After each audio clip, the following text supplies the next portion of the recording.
का महात्मा क्या है? तो महत्व में प्रवेश करते हैं।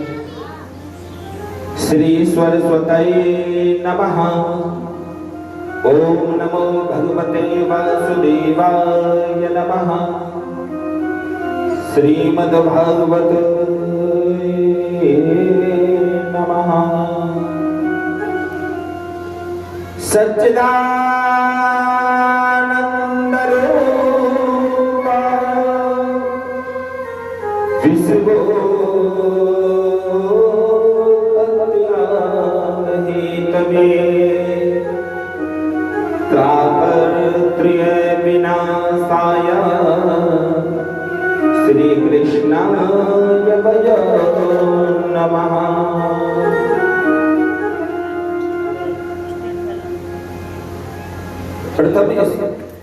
प्रथम इस श्लोक में बता रहे हैं सच्चिदानंद रूपाय। भगवान कैसे हैं, उनका स्वरूप क्या है, भगवान दिखते कैसे हैं, भगवान का स्वभाव क्या है। सच्चिदानंद रूपाय, भगवान कैसे हैं, सत चित और आनंद स्वरूप है। श्री भगवान कि कृष्ण के चरणों में नाना प्रकार से हम सब भक्त मिलकर उनको नमस्कार करते हैं। भगवान स्वयं सत्य को कैसे परखा जाए, जिस प्रकार कोई भी आभूषण जब हम बनवाते हैं सच्चिदानंद रूपाय, सत्य को कैसे परखा जाए, सत्य कैसे है। मान लीजिए कोई सोने का बिस्कुट को ले लीजिए, सोने के स्वरूप में है, बिस्कुट के स्वरूप में है, तब भी वो क्या है, सोना है। आभूषण बनवा लो तब भी सोना है, उनको एक ओगली में रख के कूटिए तब भी सोना है। जो सत्य है केवल परमात्मा है। विश्वोत्पत्त्यादिहेतवे, स्वयं भगवान नारायण इस विश्व को उदय करते हैं, स्वयं उसका पालन करते हैं, स्वयं उसका संहार करते हैं। तापत्रय विनाशाय श्री कृष्णाय वै नमः। भगवान स्वयं आप तापों को भी हरण करने वाले हैं। जीवों को सत्य और चित्त को दिखाई देता है, लेकिन आनंद का अप्रकट है। आनंद स्वरूप क्या है? आनंद तो किसी को दिखाई नहीं देता। आनंद का शब्द है अप्रकट, है ही नहीं, आपको ऐसे दिखाई नहीं देगा। आनंद की तुलना की जाए, आनंद कई प्रकार के स्वरूप हैं। कैसा आनंद है? गुदगुदे गद्दे पर सोने में, एयर कंडीशन कमरे में, होटल में नाना प्रकार के आनंद लेते हैं। एसी चल रहा है, गर्मी ज्यादा हो, उस पर सो रहे हैं तो वो आनंद ले रहे हैं। वही आनंद एक कुत्ता गंदी नाली में बैठ के आनंद लेता है गर्मी में। हम बादाम, काजू, छुआरे आदि की चटनी खाते हैं, वही पशु आदि चारा खाकर आनंद लेते हैं। तो सबका आनंद है, लेकिन जो भगवान का आनंद स्वरूप ही है कि कबीरा सब जग निर्धना, धनवंता ना कोई, धनवंता सुजानियो, जो राम राम धनी हो। धनवान तो केवल वो है जिसके पास हरि का खजाना आपके पास में रखा हुआ है। आपने कितना सत्य कर्म किया है, वही स्वरूप है आनंद का। आपका कमाया हुआ धन आपके साथ नहीं जा सकता, कितना भी जोड़ के रख लेना और कितनी भी आप कोशिश करें कि मैं इस मोह को त्याग सकूं और भगवान से अपने प्रेम का बंधन जोड़ लूं, लेकिन जीते जी अगर हमारा वक्त है, ठीक है, तो समझ लीजिए लाइन पे आ गए तो ठीक है, वरना क्या होता है, इस मोह के बंधन में आदमी पड़ा रहता है और क्या होगा, कि चंद दिनों के प्रीत जगत में चंद दिनों के नाते हैं, पलकों के पर्दे पर सब नाते मिट जाते हैं। जिनकी चिंता में तू जलता वही चिता जलाते हैं। जिन पर रक्त बहाए जल सम जल में वही बहाते हैं। जिनके लिए हम सरबत करते हैं वो कोई हमारे काम का नहीं रहता। जिनके लिए सरबत हमने जोड़ा वही बच्चे हमको एक ना एक दिन शमशान घाट तक लेके अपना काम खत्म कर देते हैं। आग ठंडी हो गई, चर्चा भी ठंडा हो गया। धीरे धीरे जब चिता की आग ठंडी हो जाती है उसी समय से उसकी याददाश्त भी भुलाना प्रारंभ कर देते हैं। तो ये जो बंधन है, जो आनंद स्वरूप है, हमारा परमात्मा है, जो हमने धर्म आज जो किया है, सत्य कर्म किया है, वही हमारा सर्वस्व है, वही हमारे लिए है और कुछ हम इस संसार में नहीं है। देखिए, हम सुबह स्नान करते हैं, बड़े गौर से सुनो भागवत कथा का। जब हम स्नान करते हैं शीशे के सामने खड़े होते हैं, कहीं गंदा तो नहीं रह गया, बाल कहीं गलत तो नहीं कट गए। भागवत कथा एक शीशा है, एक शीशा की तरह है। हमारी गलती कहाँ हुई है ये स्वयं बताती है। मानव परम धर्म करना क्या चाहिए, आगे रहना क्या चाहिए।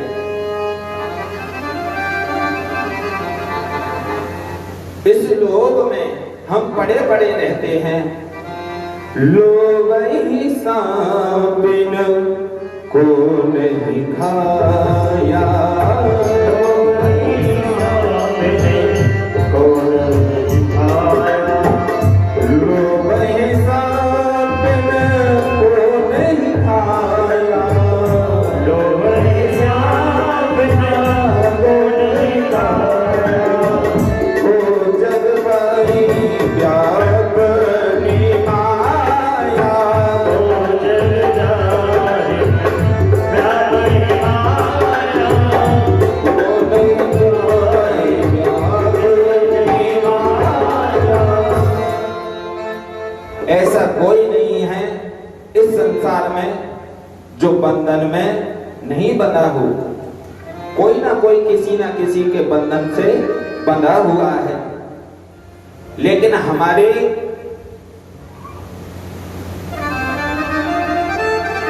अगर भक्ति परिपूर्ण है, श्रद्धा भाव ठीक है, तो अवश्य भगवान नारायण स्वरूपी हमारे ऊपर बड़ी कृपा करते हैं। तो सूत जी महाराज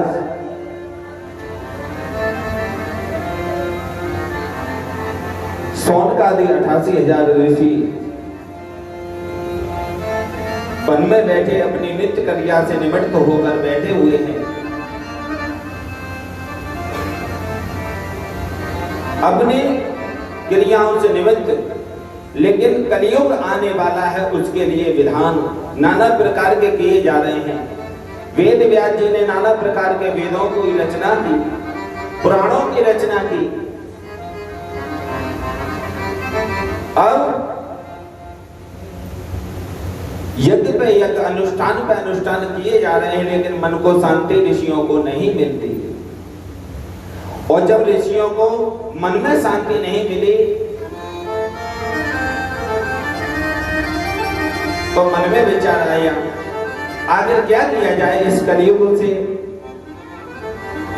आखिर क्या होगा।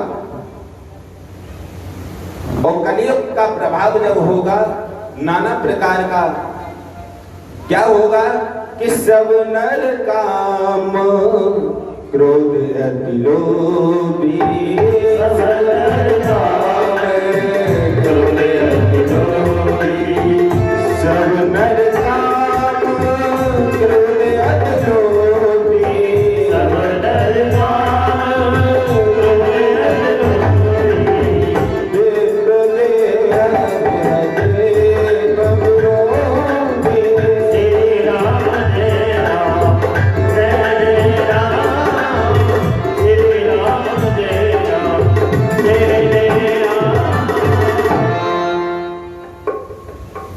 कि सब नर काम क्रोध अति लोभी, कोई किसी की बात सुनने वाला नहीं होगा। अगर माता पिता अपने पुत्र को कोई बात समझाएं, कोई नहीं समझेगा। देव विप्र अगर उनको समझाएं, ब्राह्मण के द्वारा कुल गुरु समझाए, तो उनकी बातों का हंसी उड़ेगी। देव विप्र ब्राह्मणों का कोई आदर सम्मान करने वाला नहीं होगा कलयुग में, कोई उनकी बात पर गौर करने वाला नहीं होगा, शास्त्रों की कथा पर कोई सुनने वाला नहीं होगा, उनका उपहास करने वाले होंगे। तो उसी वन में महाराज सूत जी का आगमन हुआ। जब सूत जी महाराज को आते हुए देखा तो क्या हुआ? सूत जी महाराज की आयु केवल 16 वर्ष की है और जिनके दादा परदादा इन ऋषियों के सामने न जाने कितने इंद्र बदल चुके हैं, इतनी लंबी वाले आयु के संत उस सभा में विराजमान हैं और 16 वर्ष की अवस्था में सूत जी महाराज का आगमन होता है। सभी के सभी ऋषि उनको देखकर खड़े हो गए कि आदर यह भगवती की नाम,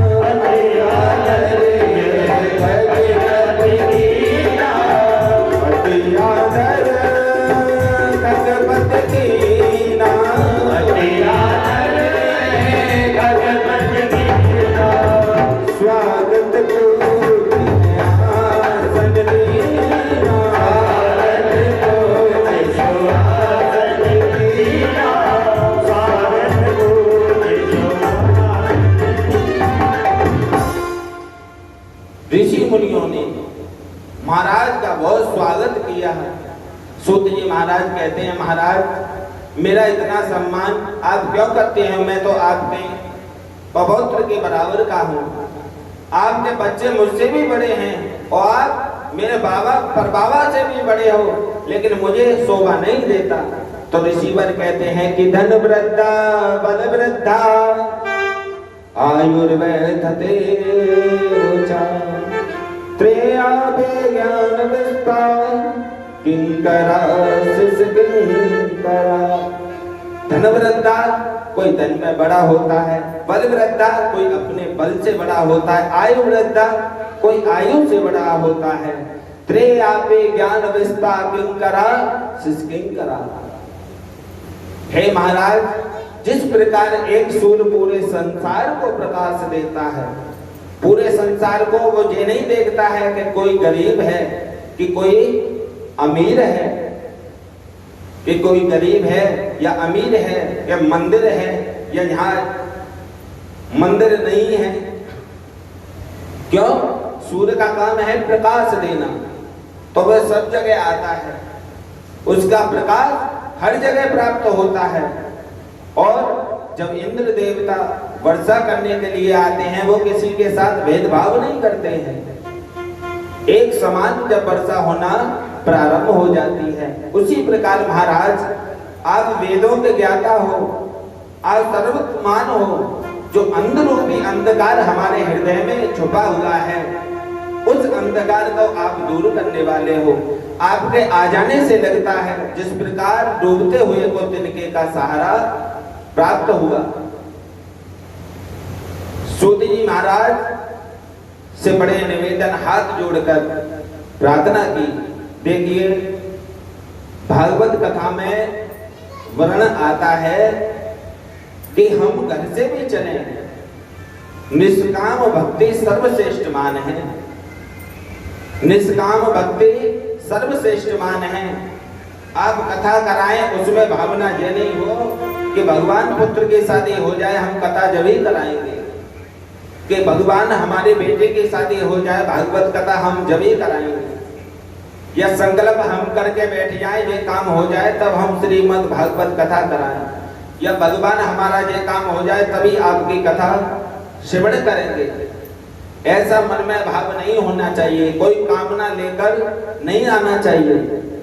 निष्काम भक्ति से कथा को श्रवण करना चाहिए। तो कहते हैं सूत जी महाराज बड़े आदर से पूछा, ऋषियों ने पूछा कि भगवान कि काल व्याल मुख ग्रास त्रास निर्वाण हे तमे।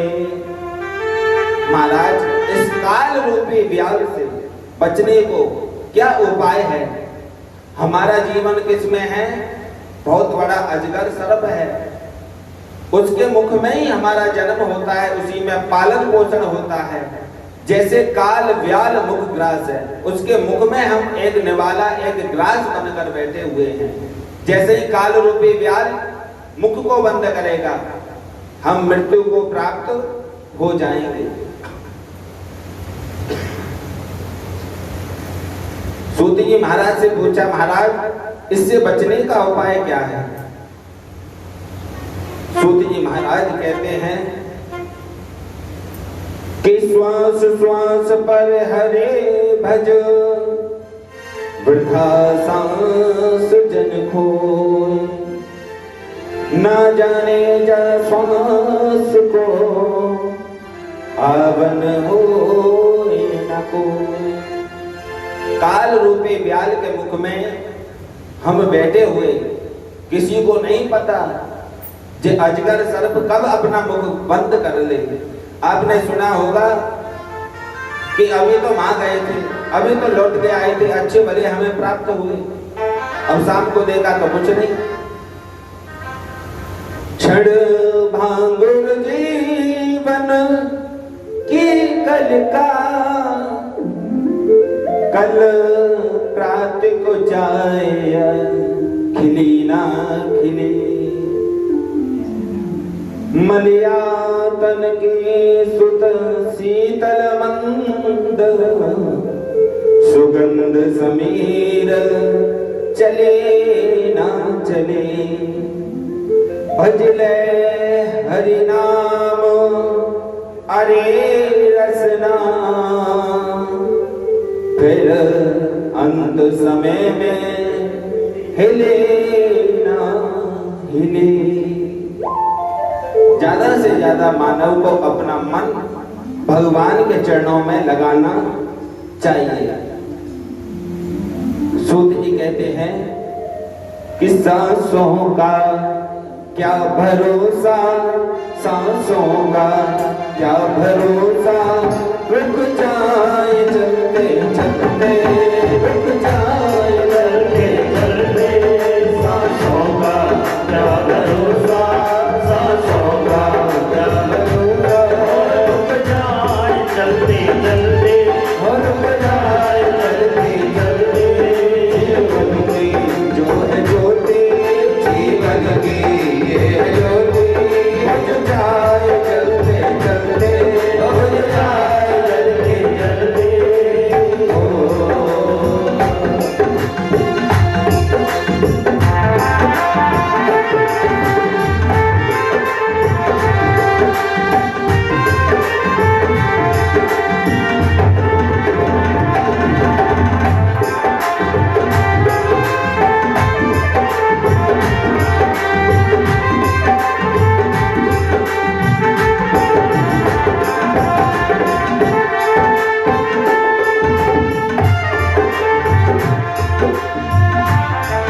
जीवन है 4 दिन का, जीवन है 4 दिन का। 2 दिन की है जवानी, 2 दिन की है जवानी, 2 दिन की है जवानी, 2 दिन की है जवानी। जब आएगा बुढ़ापा, जब आएगा बुढ़ापा, थक जाए चलते चलते, थक जाए चलते चलते। सांसों का क्या भरोसा, सांसों का क्या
बोलिए भागवत महापुराण की जय जय श्री राधे, जय जय श्री राधे, जय जय श्री राधे।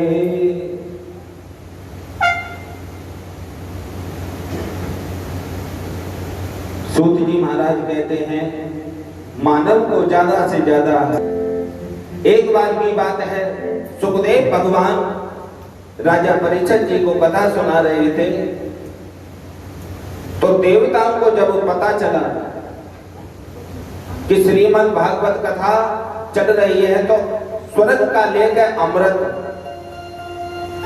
और सीधे सुखदेव भगवान के पास में पहुंचे। कहा महाराज कि हमको पता चला है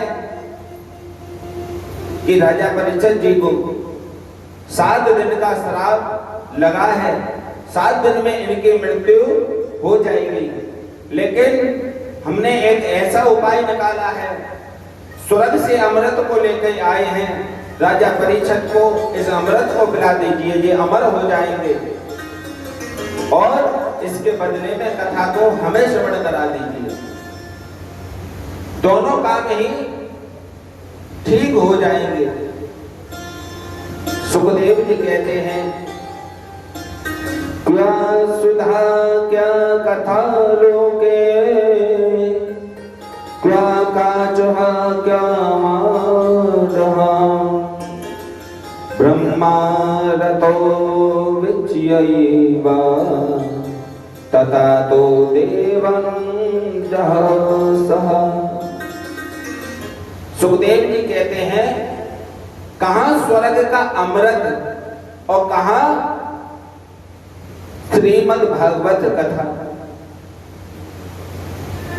और ये जो मणि है, अब इसे अमृत को मणि जो कह रही हो, इसे मणि ही मान लीजिए। कहां ये कांच की मणि, कहां कोई रूप का हीरा, दोनों में बहुत बड़ा जमीन आसमान का फर्क है, दोनों में बड़ा फर्क है। जे चलो मानता हूं जे अमर हो जाएगा, इसके साथ फिर क्या होगा कि पुनरपि जननम पुनरपि मरणम पुनरपि जनने जठियसेनम, जे बार बार जन्म लेगा और मरेगा, मात्र गर्भ में इसे बार बार आना पड़ेगा, अमृत पीने के बाद भी आना पड़ेगा, लेकिन एक बार कथा श्रवण करने से इसे केवल मोक्ष ही धाम प्राप्त होगा, इसका कभी जन्म इसको प्राप्त नहीं होगा। ये यहां से जब जाएगा तो सीधा वैकुंठ धाम के लिए जाएगा। इस बात को समझकर सुखदेव जी महाराज ने उनको अभक्त समझा, भक्त नहीं समझा, क्योंकि तुलना करने लगे स्वर्ग के अमृत से। कोई अगर अभिमान करे कि हमारे पास तो बहुत पैसा है, कथा कराना चाहे कभी करा लो, लेकिन जब तक वे कथा भाव से ना करी, ना सुनी जाए और ना कराई जाए, सब बेकार है। आप जब तक अभक्त हो उस कथा के पांडाल में आप अभक्त हो, अगर आपके मन में श्रद्धा नहीं है तो आप भी उन्हीं देवताओं की तरह अभक्त हो, आपको सौभाग्य प्राप्त नहीं हो रहा है, आप अभक्त के समान हो। ये बात को लेकर सभी देवताओं ने क्या किया, सीधे ब्रह्मा जी के पास में गए, और जब ब्रह्मा जी के पास में पहुंचे और ब्रह्मा जी के पास प्रार्थना की, महाराज मृत्यु लोक में जो कथा चल रही है श्रीमद् भागवत कथा, हमको अभक्त समझकर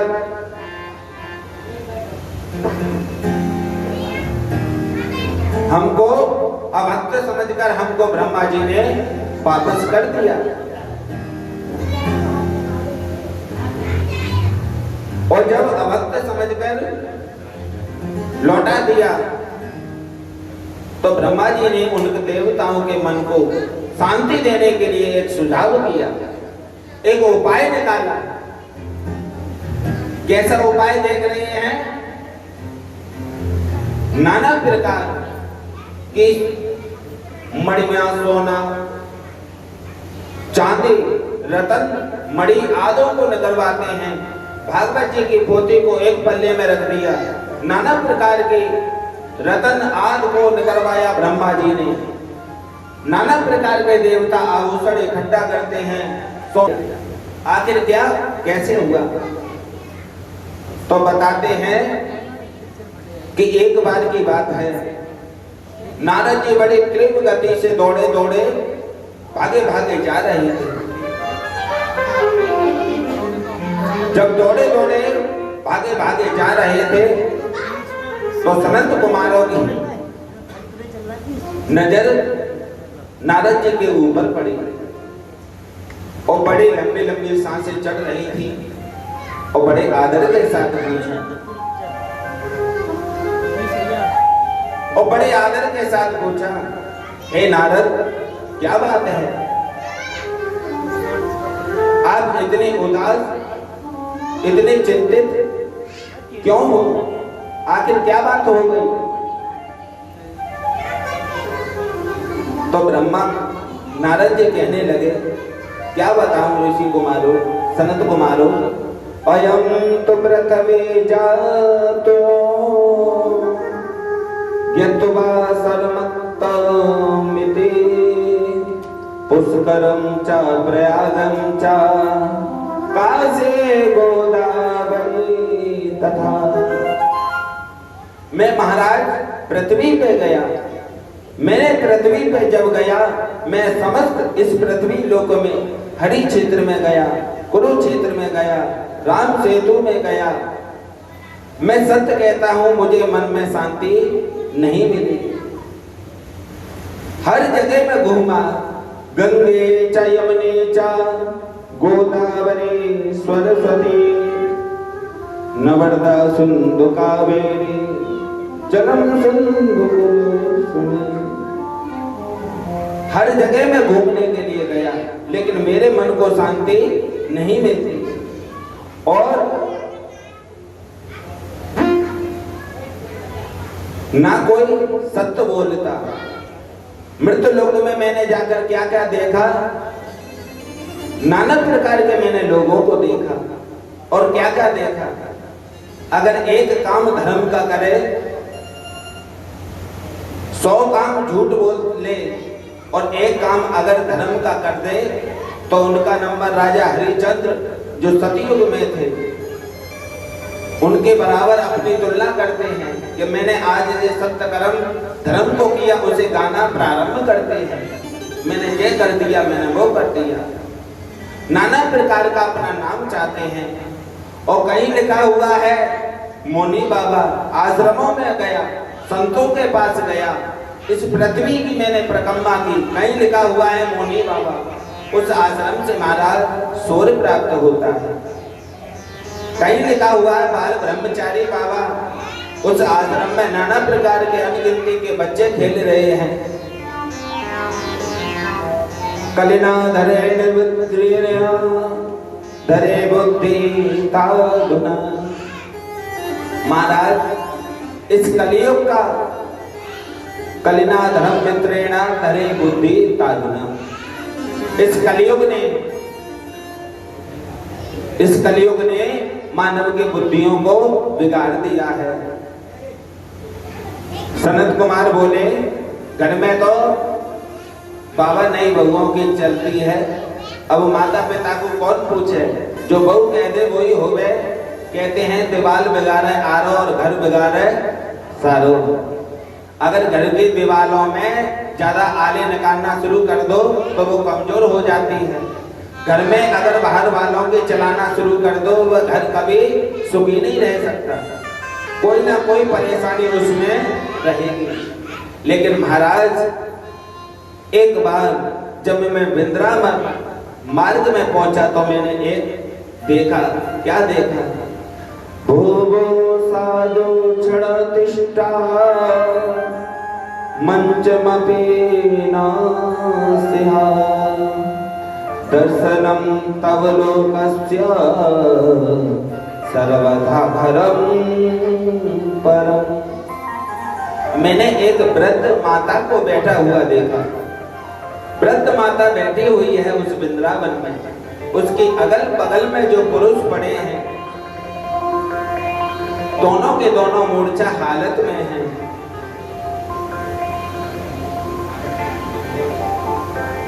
और दोनों के दोनों बड़ी मूर्छा में हैं। और वो कहती है, थोड़ी देर ठहर संत, थोड़ी देर ठहरो।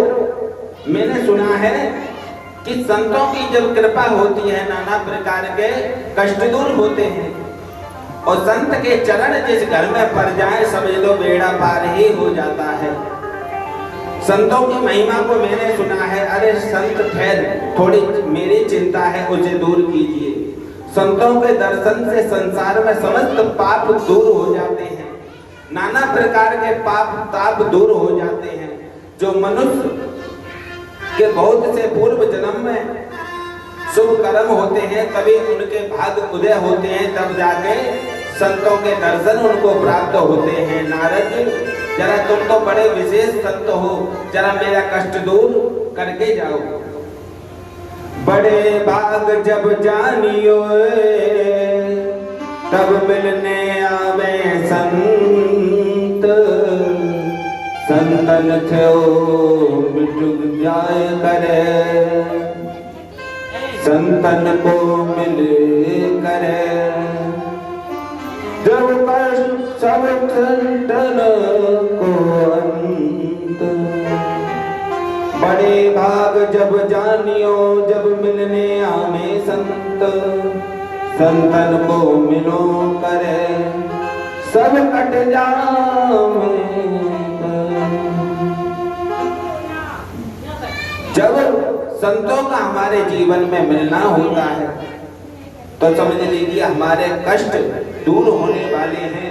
नारद जी, मैंने बहुत सा सुना है।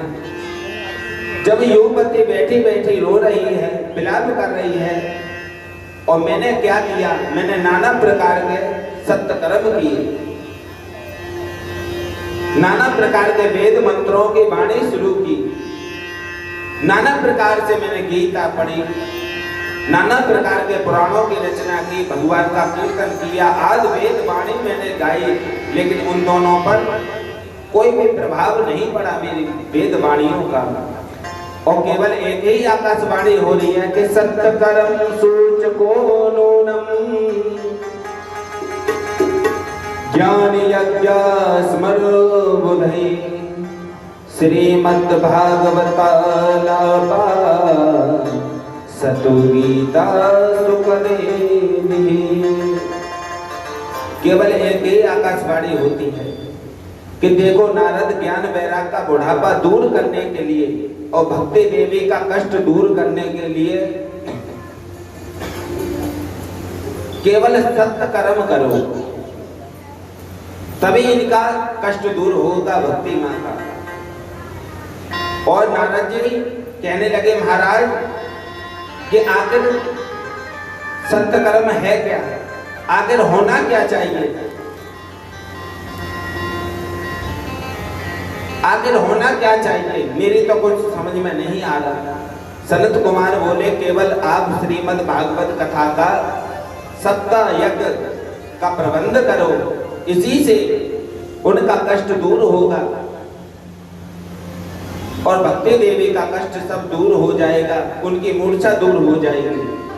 नारद जी ने कहा कि हम इस कथा को कहां पर करें, तो हरिद्वार के किनारे बड़ा सुंदर मंच को सजवाया।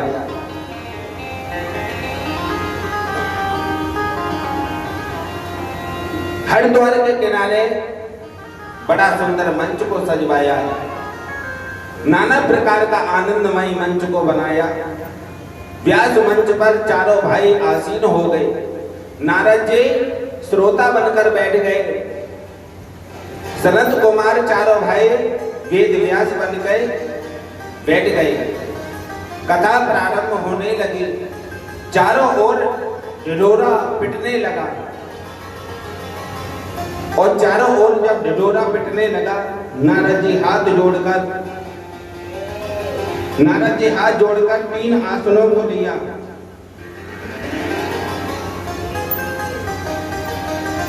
नारद जी हाथ जोड़कर भक्ति, ज्ञान और वैराग को आह्वान करते हैं।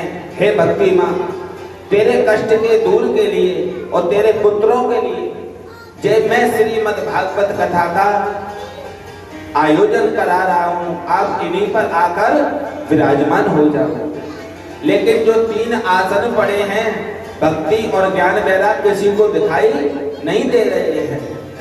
संतों की मंडली आने लगी, नाना प्रकार के संत आते हैं, बड़े बड़े संतों का आगमन हुआ, श्रोता आने लगे। चारों भाई कथा कर रहे हैं। भज गोविंदा गोपाला मुरली मनोहर नंद लाला।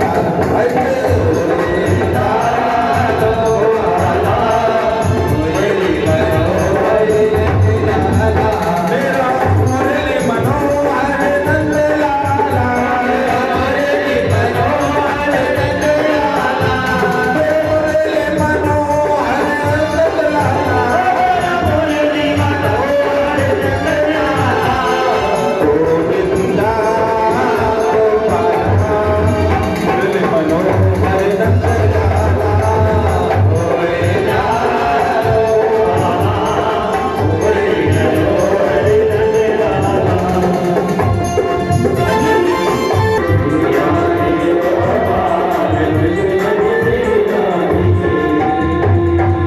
बोलिए भागवत महापुराण की।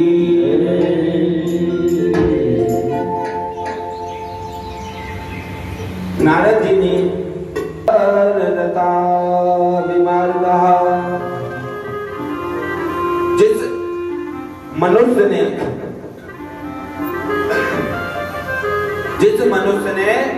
कभी जीवन में कभी दान, कोई सत्य,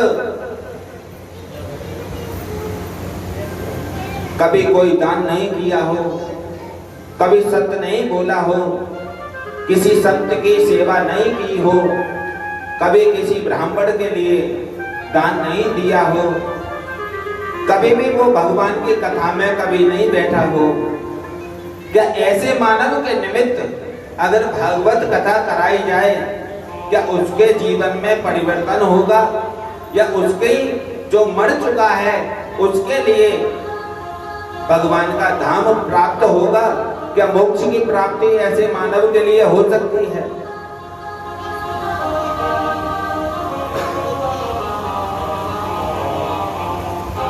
लेकिन महाराज नारद जी कहने लगे, हमारी समझ में नहीं आता। जिस मनुष्य ने कभी सत्य नहीं बोला हो, किसी के ऊपर दया नहीं की हो, हर समय क्रोध अग्नि में जलता रहा हो, सदैव उसने पाप कमाया जीवन भर, क्या भागवत कथा उनका कल्याण कर देगी? तो उसी समय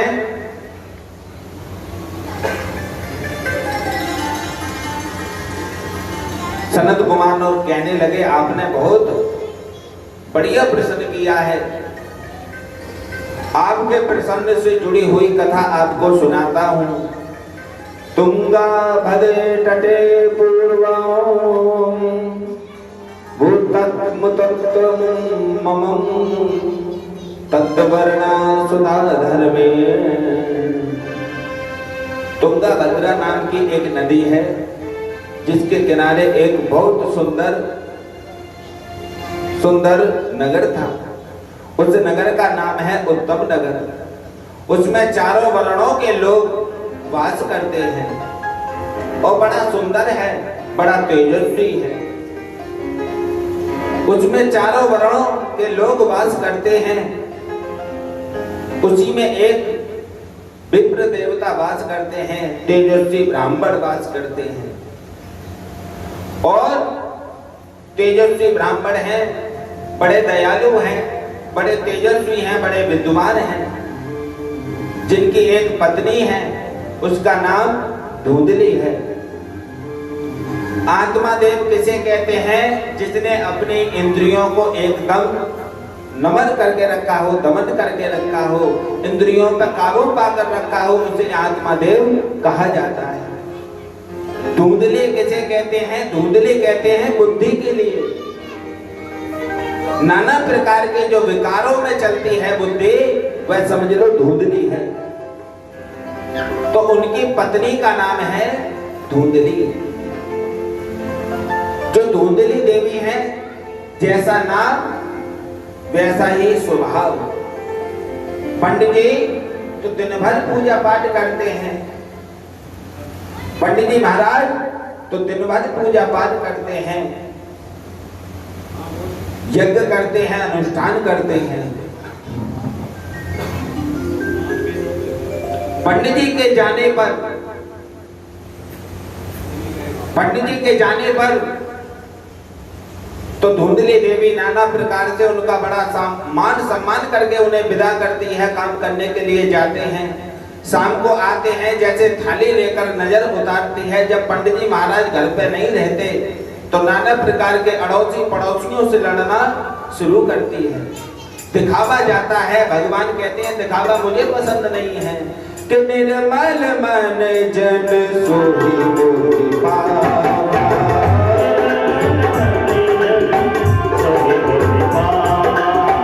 निर्मल मन जन सोई मोहि पावा,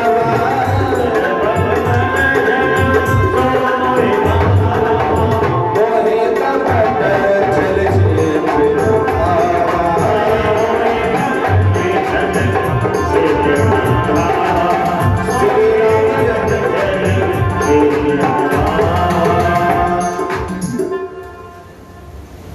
भगवान कहते हैं मैं ये नहीं देखता कि तू छोटा है या बड़ा है, या तू काला है या गोरा है, कि तू वृद्ध है या जवान है। मैं तो केवल तेरे भाव को देखता हूँ।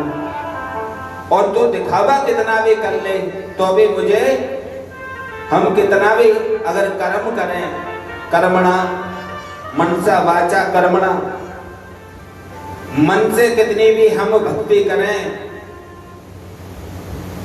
तो ये जरूरी नहीं है कि भगवान भी हमको प्राप्त हो जाएं। हम अपने कर्मों से भगवान की भक्ति करें, कि पुष्प के हार चढ़ाएं, तुलसी का भोग लगाएं, नाना प्रकार से नाना प्रकार के वो करें, तो भी जरूरी नहीं है कि भगवान की हमें प्राप्ति होगी। लेकिन हमारे मन में उत्साह उठे, भक्ति प्रकट हो, ज्यादा से ज्यादा उत्साह लगे, भक्ति प्रकट हो, भगवान उसी को प्राप्त होते हैं। एक दो भक्त थे, भगवान की तपस्या करने के लिए निकले। विचार बन गया दोनों मित्रों का कि चलो भगवान की तपस्या करते हैं, मोक्ष की प्राप्ति करते हैं, शायद भगवान हमसे मिलने कब आएंगे। तो उन्होंने क्या किया, तपस्या के लिए वन में जाकर निकल गए। संतों के संग में भजन किया करते थे। संतों की संगति थी कि एकांत में जब भजन होगा तो कोई हमारा मन भी थोड़ा शांत रहेगा। दोनों के दोनों वन की ओर चले, वन में जाकर तपस्या करने लगे। उस मार्ग से नारद जी का आगमन हो रहा था। मस्तक पे चंदन लगा हुआ देखा, तिलक लगा हुआ देखा। नारद जी थोड़े ठहर गए। दोनों भक्तों ने नारद जी को प्रणाम किया। हे महाराज, आपका दर्शन जिसको हुआ है उसे अवश्य भगवान की प्राप्ति हुई है। जिसको आपने गुरु मंत्र दिया, समझ लो सीधा उसे वैकुंठ की प्राप्ति हुई। भगवान नारायण का उनको दर्शन प्राप्त हुआ। तो भगवान तो कहने लगे, नारद जी आपका कोई संदेश हो तो मुझे बता दो, मैं वैकुंठ की ओर जा रहा हूं, आपको भगवान को सुना देना, मैं सुना दूंगा अवश्य उनको जाकर। आपको कुछ कहना हो, कोई संदेश देना हो तो बताइए। भक्त बोला, महाराज मैं आपको क्या बताऊं, भगवान की प्राप्ति के लिए मैं तो इस जंगल में आया हूं, और बस तुम उतना ये पूछ लेना, आप मिलके आओ तो केवल आप यही पूछना कि भगवान मुझसे मिलने के लिए कब आएंगे। बस इतनी सी बात मेरा संदेश परमात्मा के पास पहुंचा दो। नारद जी कहने लगे ठीक है, मैं यूं गया और यूं आया, अभी घूम के आता हूं। नारद जी सीधे वैकुंठ में पहुंचे, भगवान को प्रणाम किया, कहा, भगवान ने पूछा नारद कोई संदेश लेके आए हो? उन्होंने कहा महाराज ऐसा कोई संदेश नहीं है विशेष, लेकिन मैं मार्ग से जब आ रहा था तो मुझे दो बच्चे दिखाई दिए, दो बच्चे और दो भक्त जो थे वो मुझे दिखाई दिए। बस ये कह रहे थे कि मैं भगवान की तपस्या के लिए निकला हूँ, उनको दर्शन कब प्राप्त होंगे? भगवान कहने लगे जो सीधे हाथ की तरफ बैठा है उससे तो ये कह देना कि अभी तो हजारों वर्ष तुझे तपस्या करने में लगेंगे जब मेरा दर्शन होगा। और दूसरे से कह देना तो जिस पेड़ के नीचे बैठा हुआ है, जिस पेड़ में जितने पत्ते लगे हैं, जिस पेड़ में जितने पत्ते लगे हैं, इतने जन्म तुझे बार बार लेने होंगे, तब जाके मैं उसको प्राप्त होऊंगा। नारद जी ने कहा महाराज ठीक है। नारद जी ने दोनों को संदेश सुनाया। एक ने सुना कि अभी तो हजारों वर्ष तक तुझे तपस्या करनी होगी, तब आपको दर्शन प्राप्त होगा। भक्त ने उठाया अपना आसन, कमंडल, माला और लेके फरार अपने घर के, अभी तो बहुत वर्ष बाकी हैं, उसके बाद होगी तपस्या। दूसरे ने केवल ये सुना नारद जी कह रहे हैं कि तेरे जिस वृक्ष के नीचे बैठ के तू तपस्या कर रहा है, जितने पत्ते इसमें लगे हैं, इतने जन्म तुझे लेने पड़ेंगे, उसके बाद मेरा दर्शन होगा। लेकिन उसने पत्तों की नहीं सुनी, अब तो अपना चिमटा बजाने लगा और गाने लगा कि अब तो मुझे भगवान ही प्राप्त होंगे, और गाने लगा और चिमटा बजाने लगा, हरे कृष्ण कृष्ण कृष्ण हरे हरे, हरे राम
बजना प्रारंभ हुआ, भगवान चार भुजाओं में प्रकट हुए।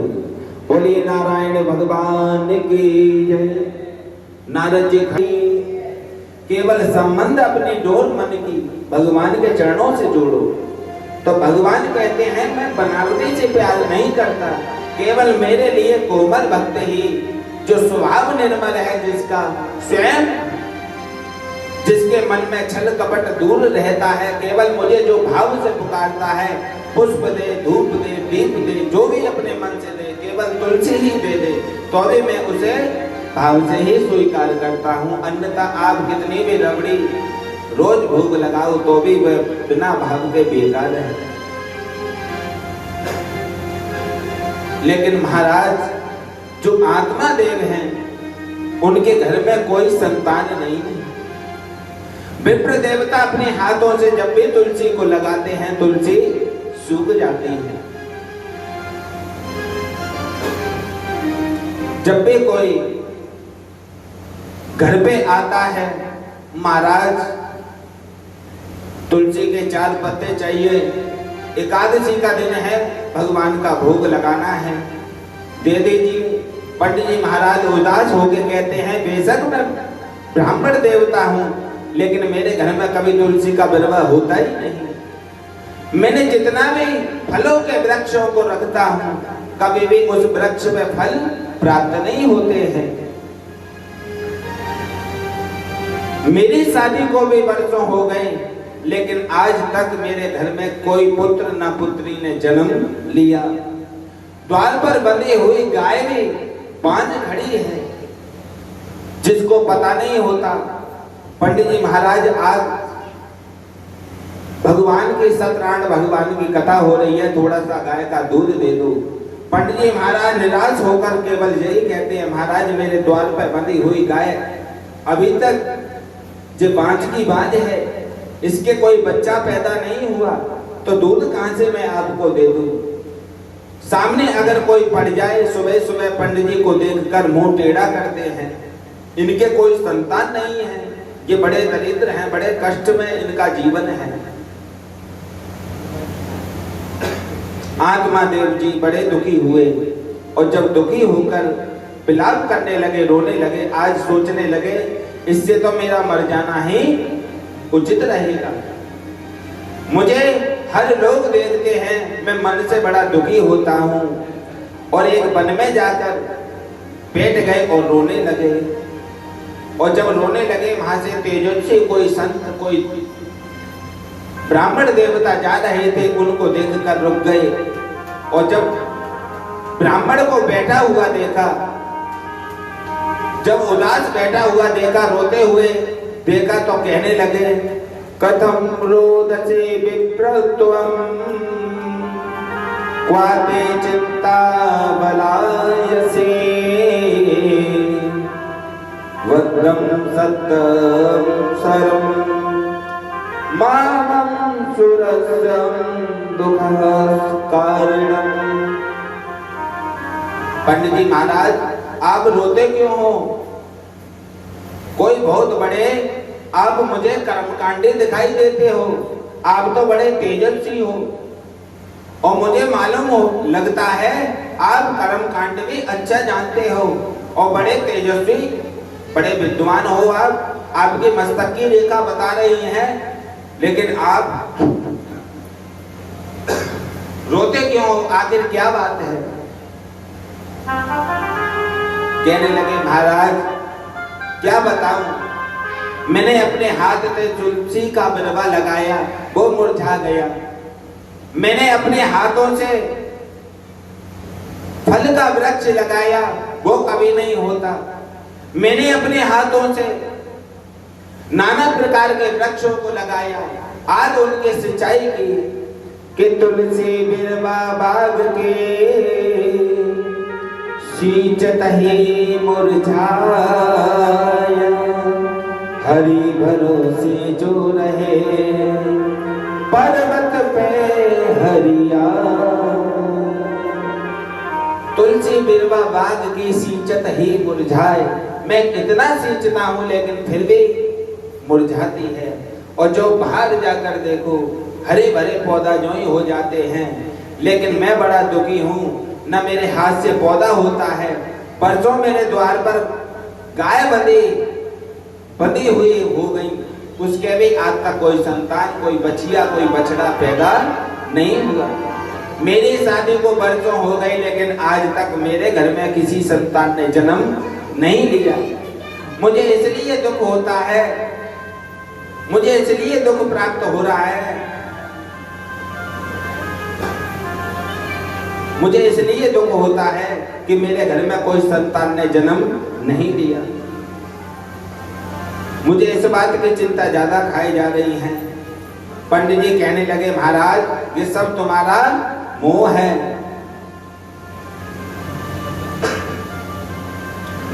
मुंचा ज्ञानम प्रज्ञ रूपम बलिष्ठा कर्मणो गति विवेकम तू सागर सदेहा त्वचः संसार कारणम।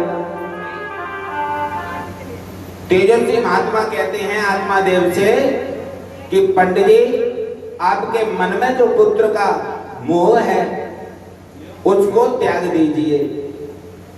ये एक अज्ञान का मोह है। समझ लीजिए कि अगर पुत्र हुआ हो, अगर पुत्र मर जाए तो 1 महीना 2 महीना 4 महीना रोगे गुजार दोगे कि मेरा पुत्र हुआ और मर गया। अगर पुत्र नहीं दिया तो समझ लो भगवान ने बहुत बड़ी आपके ऊपर कृपा कर दी कि मेरे पुत्र ही नहीं था। अगर पुत्र आपके घर में हो गया तो समझ लीजिए, अगर वो कुपुत्र बन गया तो आपको खून के आंसू रुलाए, पल पल पे आपको रुलाए, तो आपका जीना में धिक्कार हो जाएगा। मेरी बात मानिए, आप सीधे अपने घर चले जाइए, छोड़िए इस पुत्र की कामना को। आप यहां से चले जाइए, वापिस जाइए अपने घर में। आप सीधे इस वन को त्याग कर चले जाओ। अब तो आत्मा देव जी और तेजी से रोने लगे। अब तो आत्मा देव जी और तेजी से रोने लगे और रुदन करने लगे। कहने लगे, महाराज, मैंने अपना मार्ग चुन लिया है, या नहीं मेरे पुत्र होगा या नहीं मैं आज जीवित अपने घर नहीं जाऊंगा।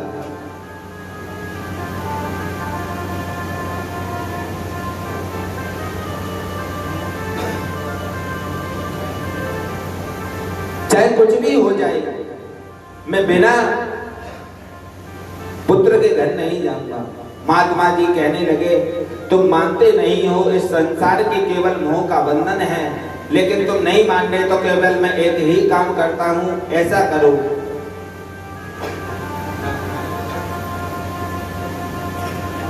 केवल तुम एक काम ही करो।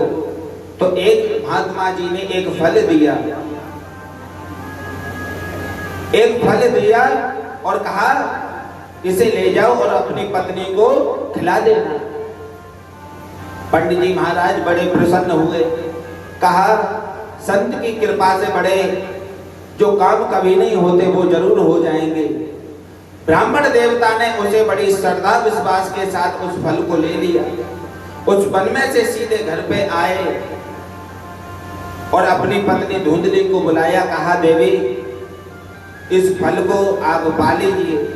और ये बड़े तेजस्वी संत, उनका आशीर्वाद है और उनकी कृपा से हमारे घर में जरूर कोई ना कोई संतान जन्म अवश्य लेंगे। अब धुंधली देवी ने उस प्रसाद को ले तो लिया, अब मन में सोचने लगी, इस फल को खाने से मैं अगर गर्भवती हो गई तो मेरा पति मुझसे ये कहेगा कि तीखा मत खा, मीठा मत खा, देख के चल, ऊंची एड़ी की चप्पल मत पहन, ठोकर नहीं लग जाए, अगर घर में आग लग गई तो मैं भाग नहीं पाऊंगी, किसी प्रोग्राम में मैं जा नहीं पाऊंगी। अपनी सहेली की ओर देखा, कहने लगे, सखी, आज तू बड़ी उदास लग रही है।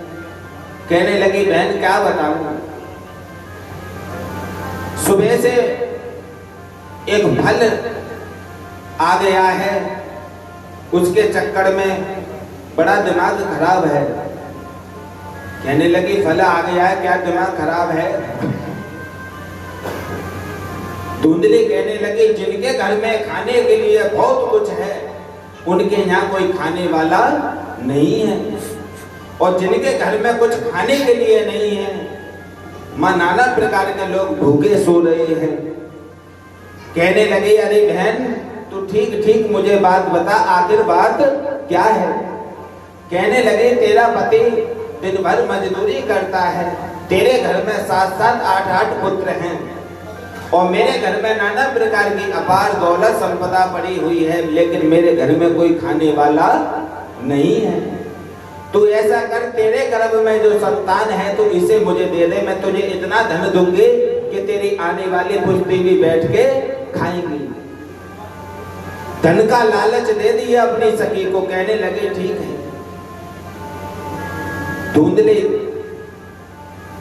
धुंधली ने अपने पति से झूठ बोल दिया और धीरे धीरे वक्त बीतता रहा। कपड़ा पेट पे लगा लेती है, कभी तकिया पेट पे लगा देती है कि मेरे पति को पता नहीं चल जाए। और फल आजमाने के लिए द्वार पे बंधी हुई गाय को ब्राह्मण ने जो फल दिया उसे गाय को दे दिया कि कल्याण न होए वा नारी को जो पति की बात न माने, उद्धार न होए वा नारी को जो पति की बात न माने, जो पति की बात न माने, जो पति की बात न माने, जो पति की बात न माने, जो पति की बात न माने, कल्याण न होए वा नारी को जो पति की बात न माने, कल्याण न होए वा नारी को जो पति की बात न माने।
सगी दौड़ी दौड़ी गई, बाबा बाबा बड़े गजब की बात हो गई, आपके घर में पुत्र ने जन्म लिया है। जैसे ही गौशाला में बैठे हुए पंडित जी महाराज जो भजन की माला चल रही थी, अपने मुख से जैसे ही पर्दा हटाया, सामने गाय ने एक बछड़ा को जन्म दिया है। कैसा पूरा शरीर उसका मनुष्य का है, लेकिन कान उसके गाय के समान है। धीरे धीरे दोनों का नाम आज उनके घर में नामकरण हुआ। पंडित जी महाराज को बुलवाया गया, नामकरण होने लगा। गौकरण कहने लगे मैं अपने पुत्र का नाम, मेरा नाम आत्मा देव है तो मैं अपने पुत्र का नाम परमात्मा देव रखूंगा। धुंधली कहने लगी 9 महीने मैंने गर्भ में रखा और नाम इसका तुम करोगे। जैसा मेरा नाम है मेरे पुत्र का नाम भी मुझसे मिलता जुलता होना चाहिए। जब मेरा नाम धुंधली है तो मेरे पुत्र का नाम भी धुंधकारी होगा। लेकिन धीरे धीरे समय बीतता है। जब धीरे धीरे समय बीतने लगा, गौकर्ण पंडितो ज्ञानी धुंधकारी महाखला।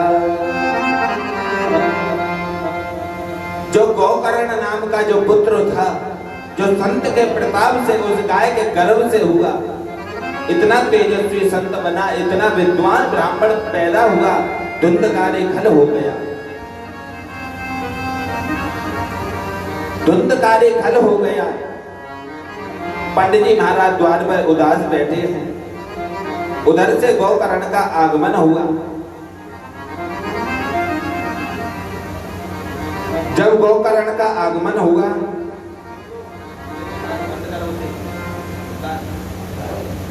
गौकर्ण का जब आगमन हुआ, अपने पिताजी को बैठा हुआ देखा, बड़े चिंतित में देखा और पूछने लगे महाराज पिताजी आप इतने उदास क्यों हो, इतने दुखी क्यों हो, आखिर क्या बात है? आखिर क्या बात है? आत्मादेव जी अपने पुत्र का हाथ पकड़ के रोने लगे, कहने लगे बेटा मैं क्या बताऊं, मेरा मन इतना दुखी है कि मैं आपको बता नहीं सकता। क्यों, आखिर क्या हुआ? कहने लगे इस पुत्र ने मेरे मंदिर जैसे घर को अपवित्र कर दिया, शराब रोज पीता है।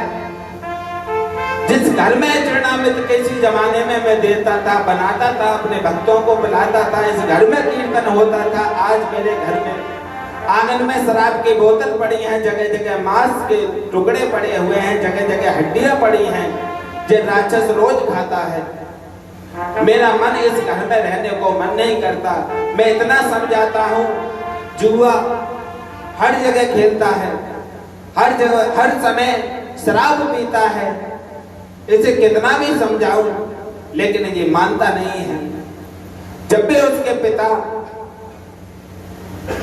उसे समझाने की कोशिश करते हैं लेकिन वह उनकी बात नहीं मानता, केवल अपने स्वभाव से क्रोध अग्नि उन्हें दिखाता रहता है। कहता है आपकी तो उम्र हो गई है, आप तो सटिया गए हैं,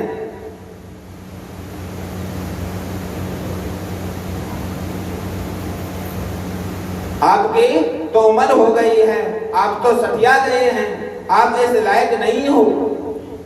बारंबार उनके कटुट वचन बोलता है, लेकिन बारंबार उनसे प्रार्थना करता है। गोकर्ण जी अपने पिता से प्रार्थना करते हैं कि आप पिताजी चिंता मत करो,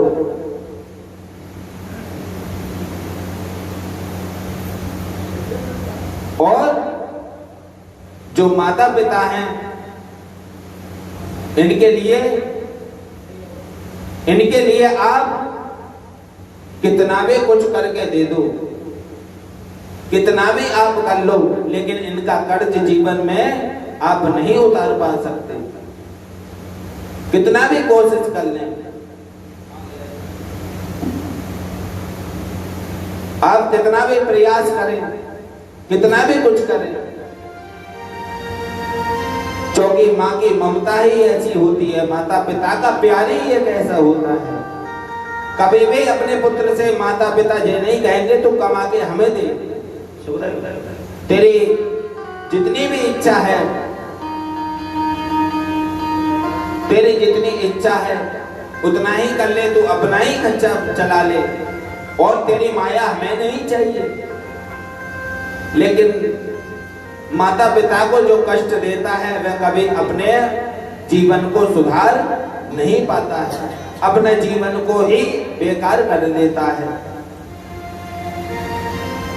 एक माँ थी, माँ ने गरीब अपने पुत्र को पढ़ा लिखा कर अपना घर खेत सब कुछ बेच दिया, झोंपड़ी में डालकर रहने लगी। जब पढ़ाई में बच्चा होशियार है, हर कोई माँ बाप चाहता है मेरा बच्चा बड़ा आदमी बने, बड़ा हो, उन्नति करे, पढ़े लिखे, इसकी नौकरी अच्छी लगे। लेकिन वर्तमान के साथ साथ धीरे धीरे जब बच्चा बड़ा हुआ, पढ़ने में होशियार, माँ के पास एक छोटा सा मकान था,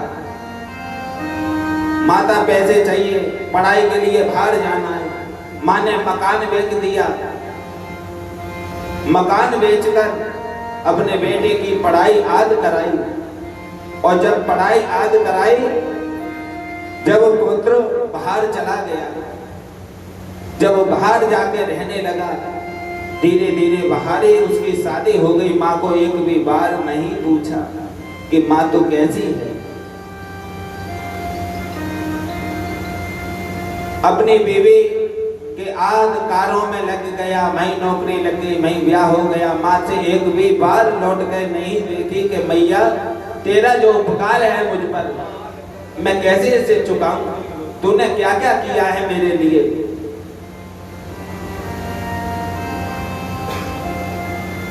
विदेश में रहने लगा,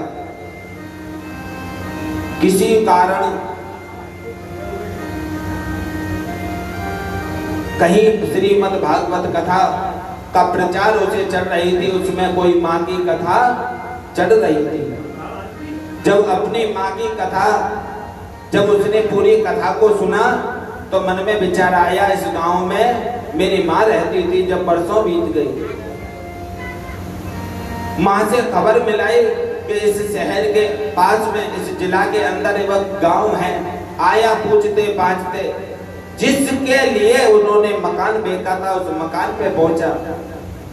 उन्होंने कहा यहाँ तो नहीं रहती। उन्होंने तो काफी समय पहले ये मकान बेच दिया, जब तो छोटा था, लेकिन बाहर एक झोंपड़ी थी, उसमें माँ रहती है। लेकिन नगर में जैसे ही प्रवेश किया, कहने लगे, अरे निठुर, तुझे जरा भी उस बूढ़ी पर दया नहीं आई? बेचारी रोते रोते तेरे चक्कर में अंधी हो गई, रोते रोते तेरे चक्कर में पागल हो गई। तुझे आज माँ की याद आई? इतने दिनों में आई तो आज आई, तेरी माँ तो नहीं रही। लेकिन इसमें अब जाके क्या रोले, केवल एक खटिया थी, वो भी टूटी हुई, उसी में एक गंदी संदी दड़ेसी थी और केवल वो पड़ी थी। अब तो अपना मस्तक लगाकर उसमें घोर घोर के रोने लगा। अब तो खूब रोने लगा, खूब रोता है। केवल एक चिट्ठी पड़ी कि बेटा, अगर तुझे कभी मेरी याद आए तो इस चिट्ठी को पढ़ लेना। उस चिट्ठी को खोल के देखा कि बेटा, तू बचपन में जब गिल्ली डंडे खेलता था तो तेरी एक बहुत छोटा था, तू 5 वर्ष 7 वर्ष का होगा, तो उस समय तेरी एक आंख फूट गई थी।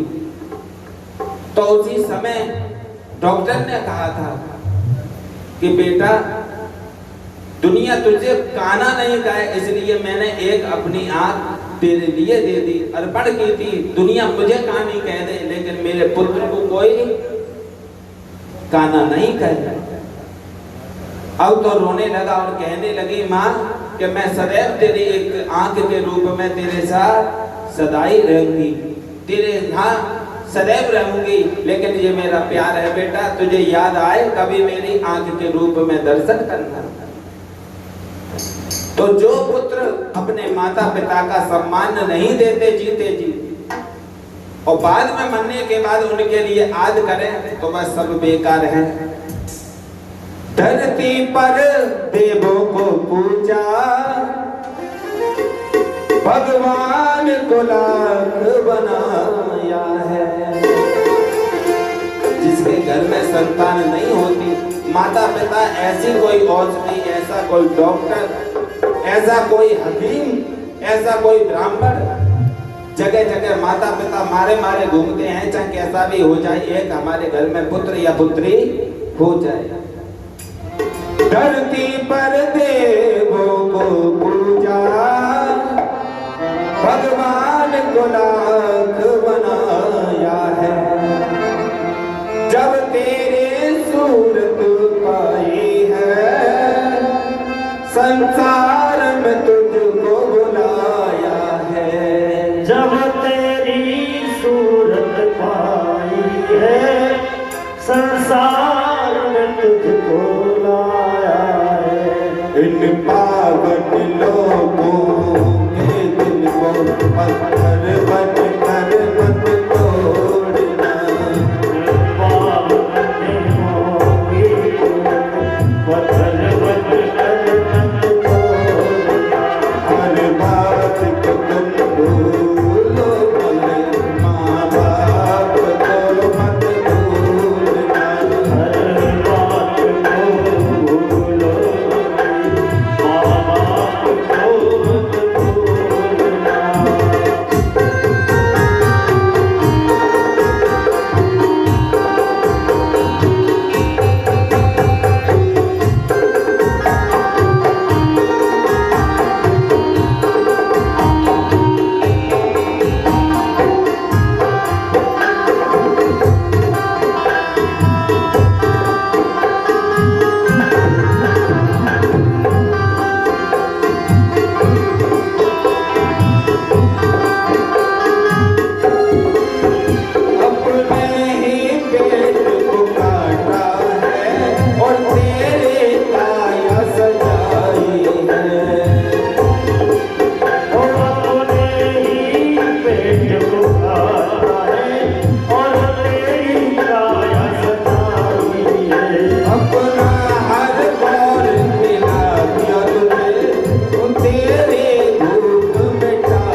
जाए, चाहे अमीर हो चाहे गरीब हो।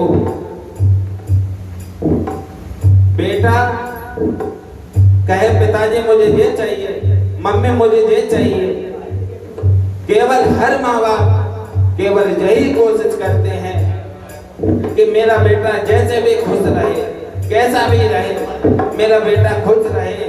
लेकिन माँ बाप बेटा कितना भी महंगी चीज मांगे, माँ बाप हर समय से कोशिश करते हैं कि मैं इसको लाकर दूं, मैं इसको लाकर दूं, मैं इसको लाकर दूं। बहुत प्रयास करते हैं। चाहे जेब में पिता के 100 रुपए हैं, कहते हैं बेटा कल ला के दूंगा, और दूसरी ले ले, कम पैसे की नहीं पिताजी मैं यही लूंगा। लेकिन उसे नहीं पता है कल शाम को खाना मिलेगा या नहीं मिलेगा, मुझे तो पापा यही गाड़ी चाहिए। माँ बाप अपने पुत्रों के लिए सब कुछ देते हैं। जो चीज भी तुमने मांगी है वो सब कुछ तूने पाया है। जो चीज भी तूने मांगी है वो सब कुछ तूने पाया है। हर जिद को लगाया सीने से और बड़ा इकरार दिखाया है। हर जिद को लगाया सीने से वो लगाया है। ओ हर जिद को लगाया सीने से हर तुझ पर मोह जताया है। प्यार लुटाने वालों के जीवन में मत खोलना। प्यार लुटाने वालों के जीवन में मत खोलना। हर बात को तुम भूलो मगर हर बात मत भूलना। सारे तेरा है इस बात को मत भूलना। चाहे लाख कमाई धन दौलत और बंगला कोठी बनाई है। चाहे लाख कमाई धन दौलत और बंगला कोठी बनाई है। चाहे लाख कमाई धन दौलत और बंगला कोठी बनाई है। चाहे लाख कमाई धन दौलत और बंगला कोठी बनाई है। माँ बाप है खुश ना है तेरे, बेकार ये सारी कमाई है। माँ बाप ही बसना है तेरे, बेकार ये सारी कमाई है। माँ बाप ही बसने ना तेरे, बेकार ये सारी कमाई है। ये लाख नहीं सब आपके सब, लाख नहीं सब आपके सब। इस लाज को मत भूलना। हर बात को मत भूलो बने, माँ बाप को मत भूलना। वो पुकारे की बातों में इस बात को मत भूलना। हर बात को मत भूलो बने, माँ बाप को मत भूलना। बोले गोविंद भगवान की जय। माँ बाप का उपकार इतना है कि पूरा जन्म भी उनकी सेवा में बीत जाए तब भी पूरा नहीं हो सकता।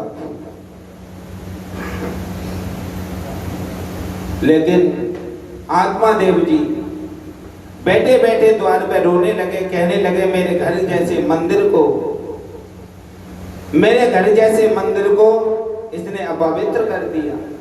जगह जगह मांस हड्डियां पड़ी हैं। आज गौकर्ण जी कहते हैं पिताजी तुम चिंता मत करो, यहाँ रहने की आपको जरूरत नहीं है और आप तो वृद्ध अवस्था आ चुकी है। यहाँ से सीधे वन की ओर जाओ, उस मोह का त्याग करो और सीधे वन में जाकर परमात्मा का भजन करो, भगवान का चिंतन करो। केवल वही मोक्ष देने वाले हैं। आज सीधे आत्मा देव जी वन में चले गए हैं। श्रीमद् भागवत कथा के 10वें स्कंद का पाठ किया, मन पुलकित हो गया और भगवान के धाम को चले गए।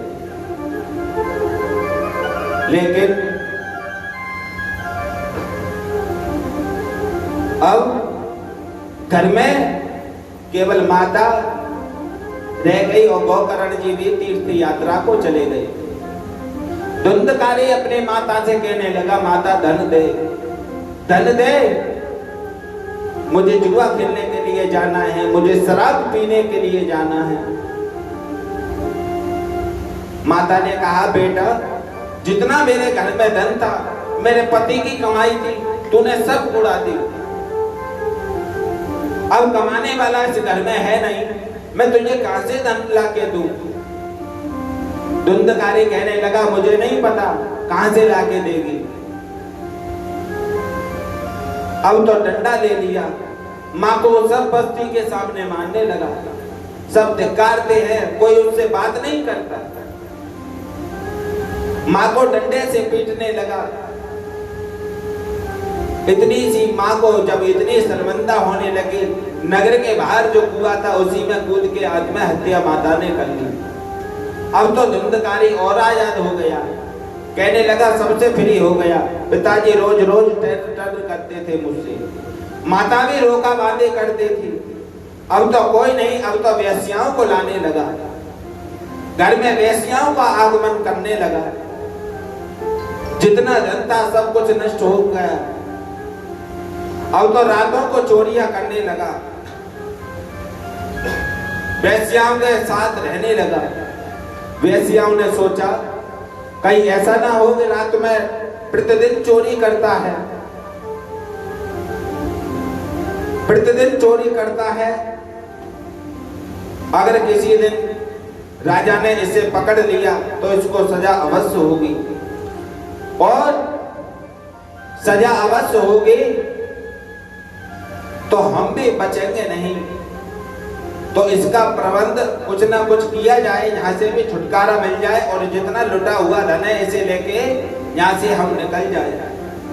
वेश्याओं ने सारा प्लान बनाया और रात्रि के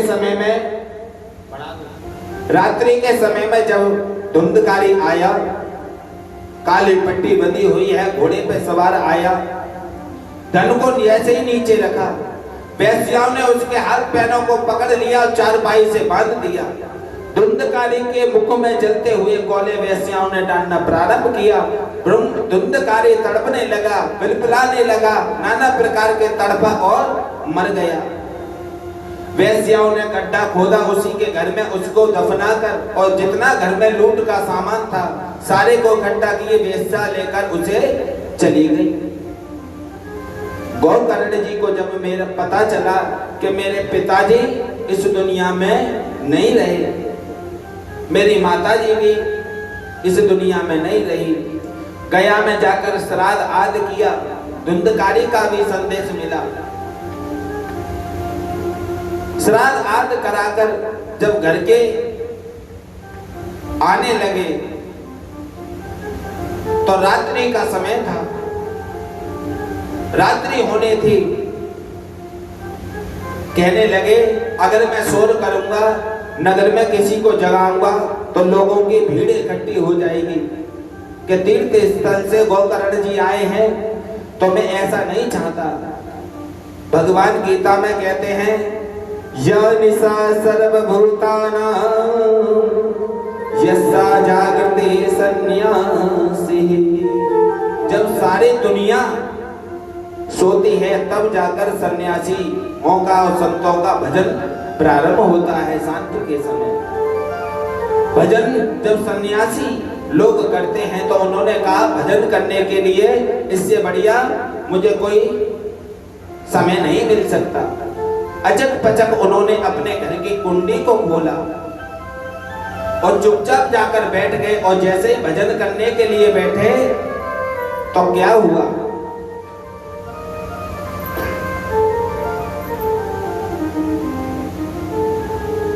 भजन करते हुए करने लगे तो कभी मेढ़े की आवाज आने लगी, कभी भैंस की आवाज आती है, कभी किसी की आवाज आती है। गोकर्ण जी कहने लगे आखिर बात क्या है? ये तरह तरह की आवाज दे कौन रहा है? आवाज कहां से आती है? उन्होंने कहा कोई मेरे मन का वहम हो। फिर से वो भजन करने के लिए बैठे, फिर से आवाज आने लगी। उन्होंने अपने हाथ में कमंडल से जल निकाला और सामने एक परछाई सी खड़ी हुई थी।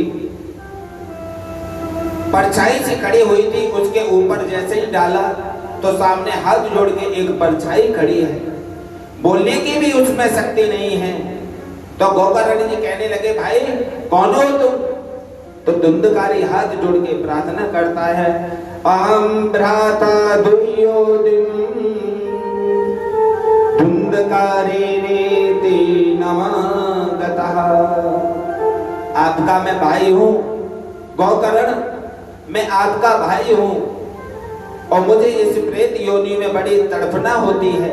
मैं भाई पानी भी नहीं पी सकता हूँ, भोजन कर नहीं सकता, लेकिन भूखा इसी मकान में भटकता रहता हूँ। गोकर्ण जी कहने लगे राम राम राम, धुंधकारी तू तो प्रेत बन गया और मैंने तो गया में जाकर तेरा पिंड आद श्राद्ध किया, लेकिन फिर भी तुझे मुक्ति नहीं मिली। ये हम नहीं कह रहे हैं, भागवत कथा बता रही हैं। गोकर्ण जी ने, इतने तेजस्वी ब्राह्मण ने गया में जाकर श्राद्ध किया, फिर भी धुंधकारी को मुक्ति नहीं मिली। जो इन दिनों में जो भी सामर्थ्य जैसी जिसकी है, भगवान के कार्य में भिखारियों के लिए, भूखों के लिए, अपने पितरों के निमित्त करता है। अपने पितरों की भूख प्यास दूर हो जाए, उनके लिए कुछ ना कुछ अवश्य करें। और इस पितृपक्ष में श्रीमद् भागवत कथा का बड़ा महत्व होता है। अपने पितरों के निमित्त बैठाते हैं, जो नाना प्रकार के किसी भी कारण किसी की मृत्यु हो जाती है, किसी कारण उनका मोक्ष नहीं हो पाता, घर में नाना प्रकार के पितृ दोष विलंब करते हैं, जो अपनों पितरों के निमित्त इस कथा में अपने पितरों के लिए चावल, अक्षत, भोग, नैवेद्य प्रदान करते हैं, उनके लिए अवश्य प्रदान होता है। तो धुंधकारी हाथ जोड़ के कहने लगा महाराज भाई मैं तेरा भाई हूं, मैं भूखा प्यासा तड़प रहा हूं, मेरा कोई उपाय ऐसा कर। फिर पछताए क्या होता है जब चिड़िया चुग गई खेत। जब तक मानव का शरीर हमारे पास था, जब तक हम अपने अहंकार में डूबे रहे, बहुत बल है देख लूंगा तुझे, कल बताऊंगा, बहुत पैसा है आ जाना, लेकिन अब कोई काम का नहीं रहा।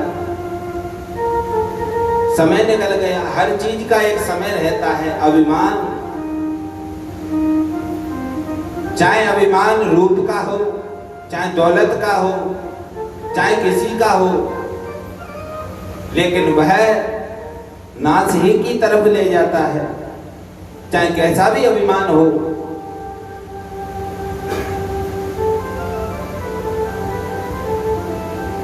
उन्होंने कहा धुंधकारी तू चिंता मत कर, मैं तेरे लिए कुछ न कुछ अवश्य उपाय ढूंढूंगा।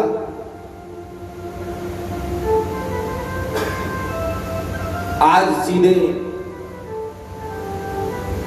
नारद जी, गोकर्ण जी, प्रातः काल होते ही रात भर उनको नींद नहीं आई कि मेरे भाई के लिए कुछ ना कुछ मुक्ति का साधन अवश्य मिले। जैसे प्रातः काल की पहले सूर्य की किरण निकली, हाथ जोड़ के सूर्य भगवान को नमस्कार किया, हाथ जोड़ के प्रार्थना की महाराज कोई ऐसा तप बताइए, कोई ऐसा व्रत बताइए जिसे करने से मेरे भाई धुंधकारी को प्रेत योनि से मुक्त हो जाए।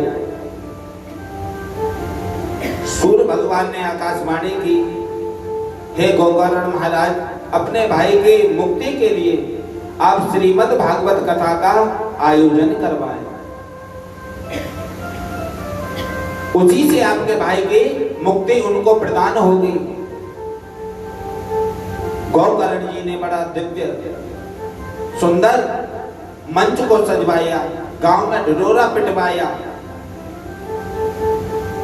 और हाथ जोड़ के प्रार्थना की, आसन विराजमान कर दिया व्यास मंच के सामने और प्रार्थना की, हे धुंधकारी, तुझे प्रेत योनि से मुक्ति के लिए यह महाशक्तिमान श्रीमद् भागवत कथा का आयोजन करा रहा हूँ, जिसे सुनने से आपकी प्रेत योनि छूट जाएगी और भगवान के धाम के जहां आप चले जाओगे।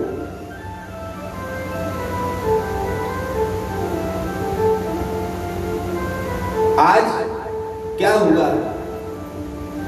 जब कथा प्रारंभ हुई, बोलिए भागवत महापुराण की जय। जब कथा प्रारंभ हुई तो क्या हुआ? पांडाल के सामने बैठा हुआ धुंधकारी आसन पे बैठे तो हवा का झोंका आए तो कभी बाहर ले जाए, बाहर से फिर अंदर आए, फिर इधर का लगे तो पीछे चले जाए। अब मान लीजिए प्रेत का शरीर कितना होता है, उसके गले में सूरा कितना होता है, जैसे सुई में धागा हम डालते हैं, ना इससे वह पानी पी सकता, ना भूख मिटा सकता, ना कुछ। अब तो बड़े प्रयास करें कथा सुनने के, लेकिन बैठ नहीं पाए। कभी पांडाल से बाहर ले जाए, कभी इधर ले जाए, कभी उधर ले जाए। लेकिन बाई व्यास मंच के बाई तरफ एक बांस का बगीचा था। धुंधकारी जाकर उस बांस के एक सुराग था, उसी में सूक्ष्म रूप से घुस गया और बांस की गांठ में जाकर बैठ गया और कथा गौकर्ण जी करने लगे और कथा चलने लगी। जो भगवान के नाम का सुमरन करता है, भगवान के नाम से निमित्त जो भी करता है, उसके कष्ट क्यों नहीं दूर होंगे। हो ब्रज के नंद लाला, राधा जी के सांवरिया, सब दुख दूर हुए जब तेरा नाम लिया, सब दुख दूर हुए जब तेरा नाम ताली बजा के। ब्रज के नंद लाला, राधा जी के सांवरिया, सब दुख दूर हुए जब तेरा नाम लिया। सब दुख दूर होए जब तेरा नाम लिया। ब्रज के नंद लाला, राधा जी के सांवरिया, सब दुख दूर होए जब तेरा नाम लिया। सब दुख दूर होए जब तेरा नाम लिया। हरि बोल।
है। कांधे पे कांवरिया कांधे पे मुरली है, कांधे पे कांवरिया, सब दुख दूर हुए जब तेरा नाम लिया। ब्रज के नंदलाला गगन की सावरिया, सब दुख दूर हुए जब तेरा नाम लिया। सब दुख दूर हुए जब तेरा नाम लिया। सब दुख दूर हुए जब तेरा नाम लिया। बोले गोविंद भगवान की जय।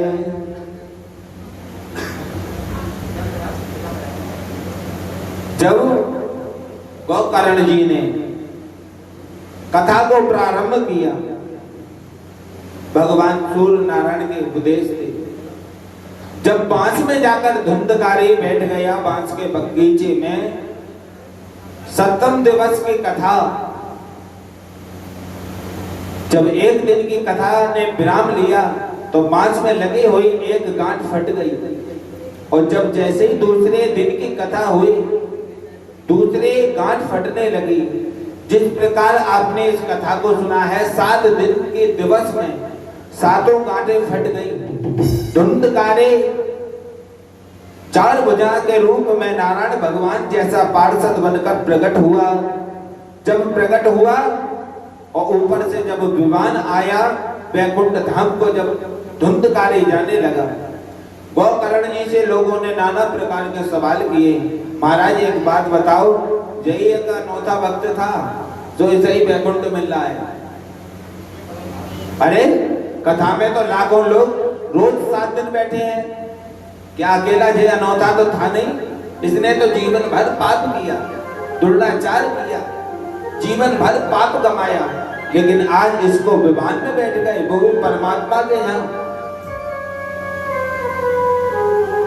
इतनी जल्दी इसको मुक्ति का साधन, और वो भी सबको दिखाई दे रहा है विमान, भगवान के धाम को जाते हुए। और जी जाएगा। गोकर्ण जी बोले, आपका नाराज होना इतना ही उचित है जितना आपका प्रसन्न है, बिल्कुल ठीक है। कथा में 3 प्रकार के लोग आते हैं, श्रोता, सोता और सरोता।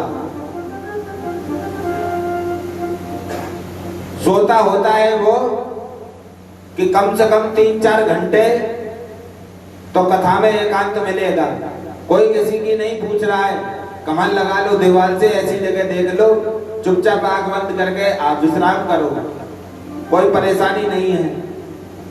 एक होता है सोता, दूसरा होता है सरोता। सरोता माने एक रहता है आगे गली में, एक रहता है पीछे गली में, रोज मिलना जुलना ना हो, कथा में तो जरूर आएगा, तो बीच बीच में बात करो। जैसे सुपारी सरोता का संबंध होता है तो काट पीट होती है। श्रेष्ठ होता है श्रोता, केवल व्यास मंच की जो आवाज है श्रोता के कानों में लगी होनी चाहिए। कथा का संबंध ऐसा मन जुड़ना चाहिए कि व्यास मंच और श्रोता के बीच में कोई दूसरी आवाज जाए ही नहीं। गोकर्ण जी ने आदेश दिया, इसने भैया आपने तो बीच में तफरी भी खूब काटी, खूब बात की, इधर उधर भी खूब देखा, लेकिन इसने तो तन मन धन सब कुछ अपना मन रूपी से बैठकर एकचित होकर इसने हर प्रसंग को बड़े ध्यान से सुना। इसलिए अब दूसरा उपाय तो केवल यही है कि ऐसा करो, मैं दोबारा से इस कथा को करता हूँ, और जब दोबारा कथा चलेगी तो आपने जैसे धुंधकारी देवता के रूप में प्रकट हुआ, भगवान हमारे क्यों नहीं सुनेगा। आज सनक सनातन संत कुमार भगवान कथा को सुना रहे हैं।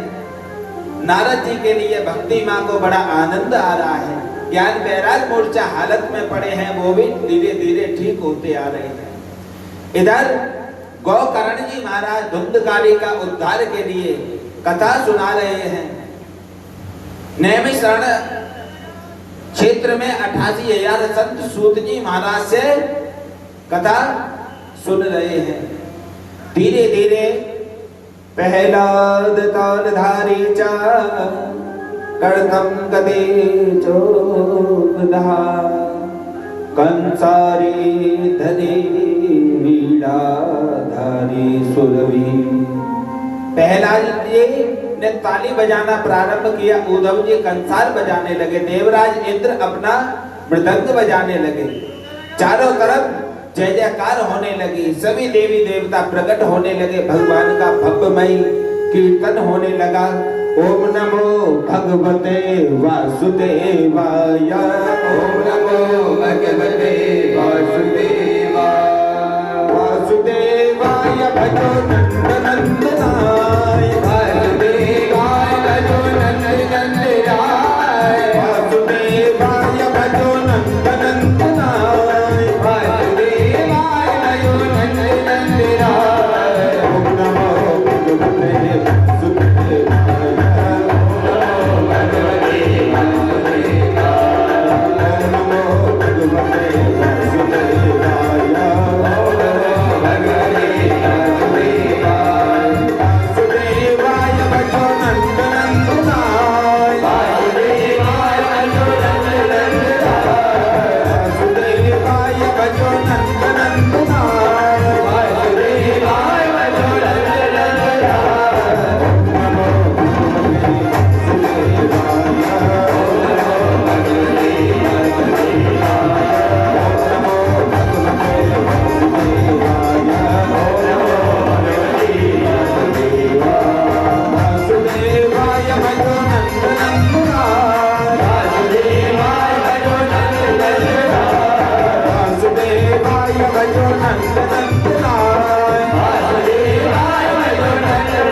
भागवत महापुराण की जय।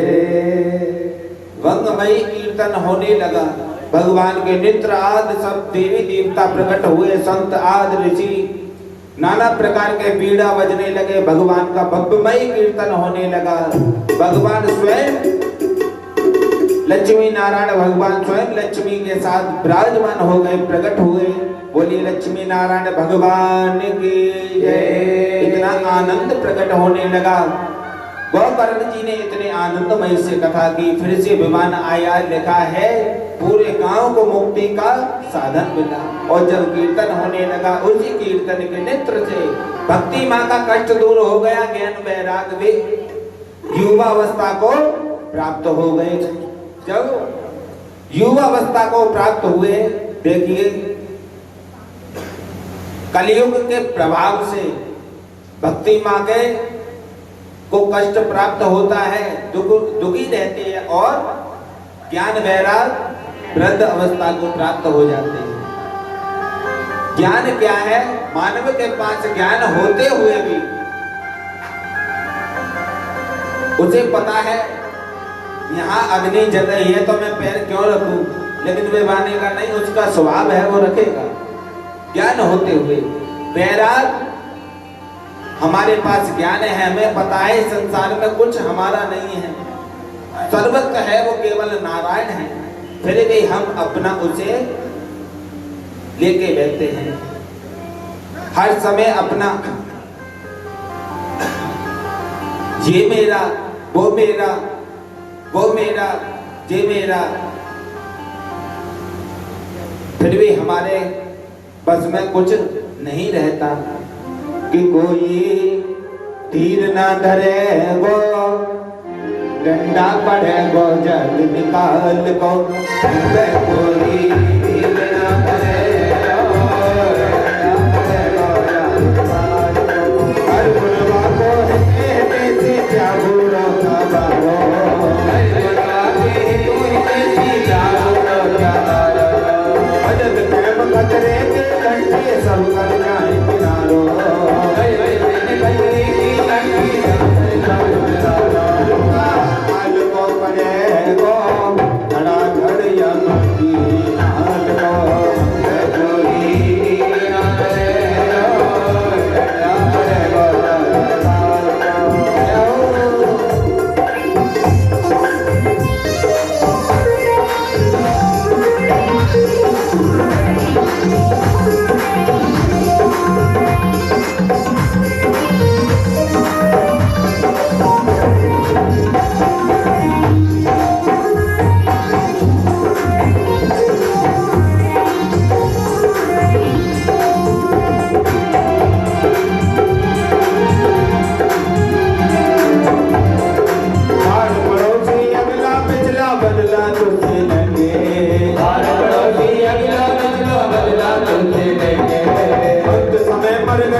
भगवान की जय। भक्ति माँ का कष्ट दूर हो गया, धुंधकारी को भी मुक्ति प्राप्त हुई।